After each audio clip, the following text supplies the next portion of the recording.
Hello guys, ഈ കഴിഞ്ഞ ദിവസങ്ങളായിട്ട് UK നടക്കുന്ന പ്രൊട്ടസ്റ്റ് പലരും പല സോഷ്യൽ മീഡിയ വഴി നിങ്ങൾ കണ്ടിട്ടുണ്ടായിരിക്കും. കഴിഞ്ഞ ജൂലൈ 29 സൗത്ത് പോളിൽ നടക്കുന്ന ഒരു ഡാൻസ് വർക്ക്ഷോപ്പിൽ 17 വയസ്സായുള്ള ഒരു കുട്ടി കത്തി കൊണ്ടുവന്ന് അവിടെയുള്ള ബാക്കി കുട്ടികളൊക്കെ അറ്റാക്ക് ചെയ്തു. ഈ അറ്റാക്കിൽ 3 കുട്ടികൾ ഓൺ ദ സ്പോട്ടിൽ മരിച്ചു, 2 കുട്ടികൾ ക്രിട്ടിക്കലായിട്ട് ഹോസ്പിറ്റലിൽ അഡ്മിറ്റ് ആണ്, കുറച്ച് പേർക്കും കൂടെ പരിക്കേറ്റു. ഇതായിരുന്നു അവിടെ ഉണ്ടായിരുന്ന ഒരു സിറ്റുവേഷൻ.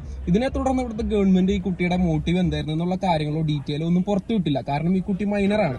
ഇത് മിസ്ലീഡ് ചെയ്തുകൊണ്ടാണ് ഇവിടെയുള്ള ആൾക്കാർ പ്രൊട്ടസ്റ്റിന് വേണ്ടി തെരുവിലായിട്ട് ഇറങ്ങിയിരിക്കുന്നത്. ഇവർ ആന്റി മൈഗ്രേഷൻ അതേപോലെ തന്നെ ആന്റി മുസ്ലിം എന്ന് പറഞ്ഞുകൊണ്ടാണ് ഇവര് ഇപ്പോൾ പ്രൊട്ടസ്റ്റ് ഇറങ്ങിക്കൊണ്ടിരിക്കുന്നത്. പല സിറ്റിയിലും വേഴ്സ്റ്റ് ആയിട്ട് തന്നെ പ്രൊട്ടസ്റ്റ് നടന്നുകൊണ്ടിരിക്കുന്നുണ്ട്. ഇപ്പൊ ഇന്നലെ ഹള്ള് നോക്കുകയാണെങ്കിൽ ഹള്ളിൽ കടകൾ തല്ലിപ്പൊളിച്ച് സാധനങ്ങൾ എടുത്തിട്ട് പോലീസുകാരെ അറ്റാക്ക് ചെയ്യുക, ഒരു ഏഷ്യൻ ടാക്സി ഡ്രൈവർ അറ്റാക്ക് ചെയ്തിട്ടുണ്ട്.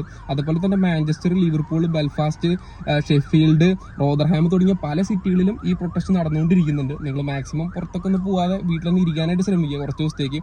എത്ര വീട്ടിലൊന്ന് ഇരിക്കണം എന്ന് പറഞ്ഞാലും നമുക്ക് ഡ്യൂട്ടിക്ക് പോകാണ്ടിരിക്കാനായിട്ട് പറ്റത്തില്ല. പക്ഷേ ഡ്യൂട്ടിക്ക് പോകുന്ന ആൾക്കാരാണെങ്കിൽ ബസ്സൊക്കെ അവോയ്ഡ് ചെയ്തുകൊണ്ട് ഊബറൊക്കെ വിളിച്ച് പോകാനായിട്ട്